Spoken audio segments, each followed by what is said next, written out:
Hoje eu tenho um conselho para você que já é servidor público e que gostaria de passar no concurso melhor, né? Às vezes você quer ganhar um salário melhor. E eu tenho um conselho muito honesto para te dar hoje, que eu acredito que vai te ajudar a identificar não só oportunidades, mas entender melhor o seu cenário também. Eu já passei por isso. Em 2010 eu entrei no carreirão do governo federal e hoje eu ocupo o cargo de elite. Então a minha ideia é te mostrar elementos que você possa entender melhor como você pode identificar oportunidades para poder passar no concurso melhor, tá joia? Meu nome é Jefferson Rafael, costumo dizer que concurso revolucionou minha vida, eu estou aqui para que concurso revolucione a sua vida também. Indo direto ao ponto, né? Qual que é a primeira coisa que eu entendi quando eu entrei no serviço público? Né? Eu entrei no serviço público em 2010 como servidor da FUNASA, na área de TI, e na época o salário era em torno de uns 2 mil e poucos reais. Depois tivemos alguns aumentos, mas esse era o salário do edital, R$ 2.222 e acho que 72 centavos. Fato é, eu já percebi logo de cara que tinha uma grande discrepância nas carreiras, né? Então você tem mais de 200 carreiras, se não me engano, 300 e poucas carreiras no governo federal, e muitas vezes a mesma formação você vai ter vários salários diferentes. Então você vai ter pessoas que ocupam cargos do ciclo de gestão, por exemplo, que podem ser 2 ou até 3 vezes mais o salário de um cargo de entrada, que era o cargo do carreirão. Então você tem essa diversidade de carreiras, diversidade de salários dentro do governo federal, e costuma ser assim também nas outras esferas. E aí você tem eu percebi 2 realidades. Eu poderia simplesmente reclamar dessa realidade, falar, poxa, né, isso é injusto, isso não dá certo e tudo, ou eu poderia continuar os estudos e passar em um concurso melhor. Foi isso que eu fiz. E aqui o meu primeiro conselho para você é justamente esse. Você tem que entender que plano de carreira de servidor público é passar em concurso público. Se você for depender só do plano de carreira que geralmente tem no órgão, o que vai acontecer? A sua progressão vai ser muito pequena, né? Então, dependendo da carreira, a cada ano você vai ter um aumento ali de R$200, R$300, às vezes nem isso, né, dependendo da carreira que você tem. Então você tem um aumento muito pequeno a cada ano. Você fica dependendo de aumentos do governo que podem ou não sair, ou eventualmente de ocupar um cargo de chefia, que também é um cargo de livre nomeação e exoneração. Então você fica num cenário no qual você não tem aumentos, né, periódicos. Eu trouxe até uma tabela aqui para exemplificar melhor o que eu estou dizendo. Essa tabela aqui é uma tabela, não é a tabela mais atual, mas é só para vocês terem uma ideia, né, mas aqui só para a primeira, deixa eu até abrir aqui, acho que vai ficar melhor para vocês, porque do jeito que está aqui está muito pequeno, né? Mas o fato, aqui ó, deixa eu colocar assim que vai ficar melhor, para poder abrir, né? Beleza, acho que agora vai ficar bacana aí, pronto, acho que já está aparecendo, tá vendo aqui ó? Essa tabela aqui é do PGPE, CPST é o que é conhecido como carreirão do Poder Executivo Federal. Então aqui você tem o salário de entrada, né? Aqui vai depender da sua pontuação, você entra ganhando R$ 5.400, isso aqui é bruto, tá? Só o salário, aqui não tem vale alimentação, não tem outras coisas. E depois, com o passar do tempo, você vai tendo as progressões anuais até chegar em 9. Né? Então aqui acho que são cerca de 20 anos para você chegar até o topo. Então, do ponto de vista legal, vamos dizer assim, os aumentos que tem garantidos são esses aqui que você vai ter ao longo. E claro, vai depender de carreira para carreira, eu estou falando do carreirão, né? Dependendo da carreira, você pode ter outros adicionais. Mas aqui, o fato é, você vai demorar muito tempo para ter um aumento considerável. E qual que é o problema disso, né? Na prática? Na prática, o que pode acontecer? Que é muito comum. Você vai ter um aumento nas suas despesas. Deixa eu só ver que está certinho, tá bacana. Você vai ter um aumento nas suas despesas e o salário não vai acompanhar, né? Então você vai ter o salário ali, que muita gente não fala isso, né? Assim, beleza, é muito legal a estabilidade do serviço público, mas só que o salário também é estável. Você tem poucos aumentos ao longo do ano. Então, enquanto o seu salário vai aumentando devagarzinho, as suas despesas tendem a aumentar mais rápido. Então, vou dar o exemplo do meu caso. Eu cheguei aqui em Brasília, né, casado, morando numa kitnet de 27 metros quadrados. Essa era a minha realidade, né, na época. Hoje, né, já sou casado, com 2 filhos, então tem escola, plano de saúde, uma série de despesas que eu não tinha na época. Na época eu nem tinha plano de saúde, porque eu não tinha nem condições de pagar um plano de saúde. Então, ao longo da sua vida, né, a tendência é que as suas despesas aumentem e que seu salário não acompanhe isso. Então, se você já é servidor e está num cargo que paga menos de R$5.000, você já vai começar a perceber essa realidade, principalmente se você tem uma família e dependendo da cidade que você mora, você tem que pagar aluguel, plano de saúde, você tem que pagar escola, né? Então, por isso que é importante entender que o seu plano de carreira é passar em concurso público, é passar no concurso melhor. E uma outra vantagem que eu comento direto, né, que eu já comentei, outro dia eu estava comentando com o mentorado Revolucionários. Para quem não sabe, o Revolucionários é a minha mentoria, onde eu te auxilio a criar um caminho mais curto e rápido até a sua aprovação. Basicamente por 4 pilares. A gente trabalha foco, trabalha rotina, método, né, e material. Inclusive hoje teve reunião do Revolucionários no qual a gente trabalhou esses pilares aí com alguns mentorados. Se você quiser saber mais, é só clicar no link aqui. Então o que eu costumo falar muito lá, uma experiência que eu tive, que assim, e outra, que é para te dar mais um gás, ainda mais motivação, é o seguinte: quanto maior o salário, melhor tende a ser as condições de trabalho no órgão também. Né? Porque o que acontece? Quando o salário é muito baixo, geralmente o órgão tem poucos concursos, geralmente, né? Por exemplo, o primeiro concurso que eu passei, que foi na FUNASA, desde que eu passei, foi lá em 2010, né, até hoje não teve mais concurso para o meu carreira, né, para o meu cargo. Então, e ó, a gente está falando o quê? A gente está em 2025, né, o tempo que já foi. Então, é importante entender que tem, né, assim, quando o salário não é tão bom, as pessoas tendem a sair mais rápido e com isso fica mais difícil de você organizar e estruturar o órgão.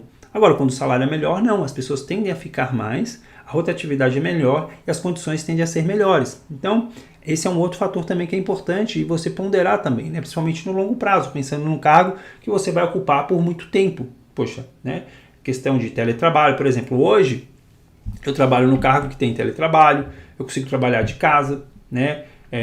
Às vezes tem que ir no presencial, mas é bem menos, então assim, eu consigo dessa forma criar uma rotina bacana para estar presente para os meus filhos, né, para minha esposa, consigo conciliar as coisas de uma maneira mais bacana. Então são vários fatores que vão que não é só a questão, além da questão financeira ajudar e pesar muito, também tem outras condições correlacionadas que também favorecem muito, principalmente ao longo da sua vida e para você se adaptando às coisas que vão surgindo também, né? Porque muitas vezes a gente pensa, igual, por exemplo, quando eu estudava para concurso, eu não tinha filhos, já era casado, mas não tinha filhos ainda.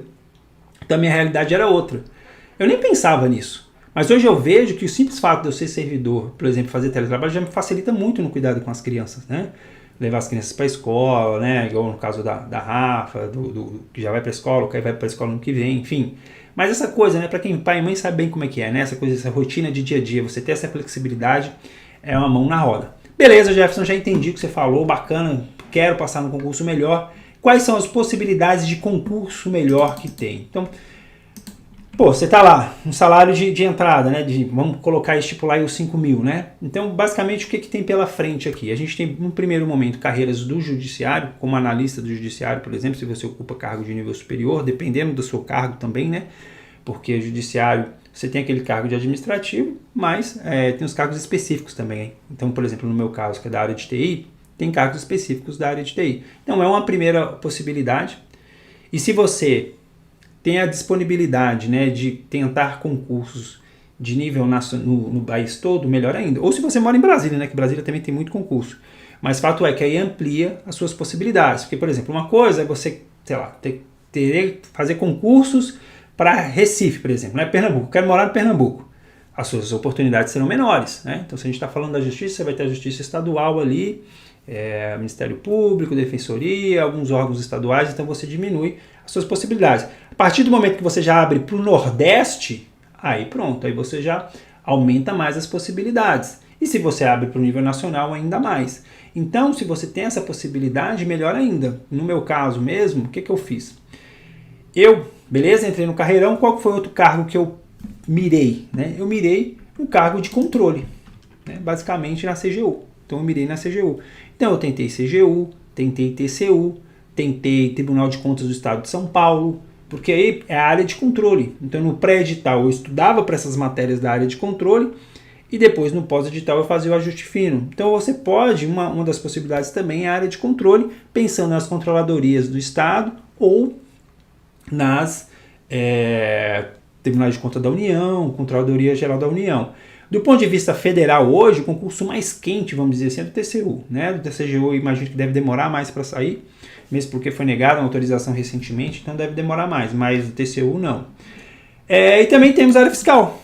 Né? A área fiscal é uma área que, se você está tentando no nível nacional, é um conjunto, todas essas áreas, né, pessoal? Assim, o que acontece? A partir do momento que você começa a tentar um concurso com um salário melhor, são áreas que vão ter mais matérias para você estudar, você vai ter que se dedicar mais, você vai ter que ter um tempo maior de preparação, porque são matérias mais complicadas, entende? Você está mudando o nível do jogo, o jogo vai ficar mais difícil. Simples assim, né? Não tem caminho fácil quando você quer, né, do ponto de vista de concurso, nem para entrar, nem para você avançar no concurso melhor. Então, é importante você entender quais dessas áreas fazem mais sentido para você, né, e você definir para qual que você vai atirar. E o que você pode fazer? O que eu costumo fazer na mentoria? Você pode pegar, por exemplo, um TEC, dá para fazer isso de uma maneira muito fácil. Também, às vezes, você pode fazer, imagino que no concurso também, mas no TEC é muito fácil. Você pode ali dar uma olhada no histórico. Pô, pega os concursos ali da sua área, e aí você pode pegar ali por área, você pode pegar para a área judiciária, ver como é que está a regularidade desses concursos, para você ver como é que foi, se tem a probabilidade de sair. Depois você pode olhar também como é que está a probabilidade de autorizações no futuro desses concursos, para você escolher uma área para poder dar esse salto aí e poder passar num concurso melhor, tá bom? A gente tem as áreas jurídicas, tem o ciclo de gestão do governo federal, que é a carreira que eu ocupo hoje. Ciclo de gestão, basicamente, embora não exista formalmente, mas são carreiras que têm uma estrutura parecida. Então aqui entra o pessoal da CGU, auditor da CGU, auditor da STN, o analista de comércio exterior, eu não lembro qual que é o órgão hoje, e o APO, que é o órgão que ocupa analista de planejamento e orçamento, especialista em políticas públicas, que é o IPPGG, que é o gestor. E aí também tem, que são estruturas de remuneratórias parecidas, o pessoal do Bacen. Recentemente saiu SUSEP, CVM, deixa eu ver se eu lembro mais algum, que é do ciclo de gestão. Assim, o grosso são esses cargos aqui, né? Qual que é a notícia, o lado ruim, né? Todos esses concursos aqui saíram recentemente, então uma nova onda de concursos para o ciclo de gestão deve demorar um tempo, mas também é uma possibilidade, né? De você ter no seu radar, a depender da época que você esteja vendo esse vídeo. Nós estamos em abril de 2025. Então, a depender da época que você tem, é um concurso que você pode pesquisar para saber como é que está o andamento, porque eles também são sazonais. Quando começa a sair, quando tem uma onda, começa a sair vários de uma vez, que foi o que aconteceu recentemente, e eu já acompanhei isso também na época que eu entrei, né? Quando eu entrei, no caso, tinha saído da CGU, depois passou um tempo, saiu de APO, tinha também Bacen, enfim, você tá EPPGG, acho que tem mais um G aqui, né? Não lembro, acho que tem mais um G. Gestão governamental, Mas o fato você tem que ter esse foco e não se acomodar, né? Porque é muito fácil a gente se acomodar. Muito fácil a gente se acomodar no concurso, né? Eu brincava, né? Com meu irmão também, ele é servidor público, ele é professor do Instituto Federal, só que ele não era professor do Instituto Federal, ele era técnico e tinha o sonho de ser professor. E aí eu ficava brincando com ele, falei, cara, o negócio é que você tá às vezes a gente tá na merda, mas só que tá tão quentinha que a gente se acomoda, né? A gente, cheira mal, a gente percebe que a coisa não tá boa, a coisa não tá fluindo bem, mas a gente vai se mantendo ali, a gente vai se enganando. Foi o que eu fiz, por exemplo, em alguns momentos que eu fui meio que... Eu sempre estudei, mas em alguns momentos eu começava, né, a ficar meio preguiçoso, aí eu falava, não, cara, vamos lá, o objetivo não é esse. Então, a minha ideia aqui é justamente te dar esse choque, né, vamos dizer assim, né, te ajudar a te despertar para essas oportunidades e não se acomodar. Não se acomodar porque é muito fácil a gente se acomodar e aí no momento que a gente mais precisa, a gente vai se arrepender, que é quando a gente precisa, de repente, dar um suporte maior para a família, ter mais tempo para a família por algum motivo, ou do ponto de vista financeiro, você fala, se eu tivesse continuado estudando, agora eu estaria melhor, né? Porque, se você já é servidor público, a tendência é que você não queira sair do serviço público, né? Você já quer ter essa estabilidade, então é continuar e passar no concurso melhor. É isso, espero que esse conteúdo seja útil para você. Eu já vou indicar aqui também como escolher o concurso certo para você, principalmente nessa ideia de foco. Detalhe um pouco mais essas áreas aqui e te trago mais informações para te ajudar, tá bom? É isso, e não se esqueça, estudar não é chato, é revolucionário.